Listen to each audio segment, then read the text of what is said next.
nous portons en nous tous, chrétiens, les promesses de la résurrection. Et comment allons-nous nous y prendre? Comment? Comment? Le moyen le plus simple, le plus sûr, c'est celui d'ailleurs que Jésus nous donne.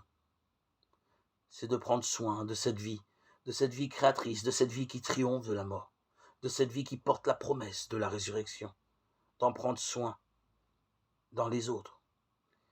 Ici, il faut que je me hâte. Ici, il faut que nous méditions un instant l'exemple de Gandhi qui, pendant 45 ans, a porté le peuple indien contre toute la puissance anglaise, contre les canons anglais, contre les mensonges anglais, en s'interdisant toute violence, en interdisant à ses troupes toute violence, en s'interdisant à lui-même toute haine. Pourquoi? Pourquoi? Parce que Gandhi voyait dans l'ennemi, dans le général qui commandait le massacre d'une foule désarmée, il voyait un malheureux victime de son ignorance, un malheureux déshumanisé, un malheureux étranger à lui-même, qui n'était qu'un élément de la nature, un élément de sa race, un élément de sa nation, mais non pas une personne, non pas une source, non pas un créateur, non pas une origine, non pas une liberté. Il avait le sentiment que c'était la plus grande misère.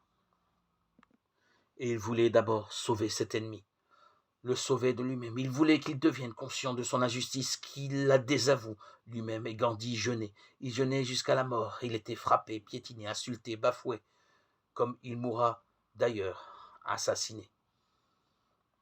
Mais jamais, jamais, il n'en voulait à son adversaire qu'il avertissait toujours de ce qu'il allait faire.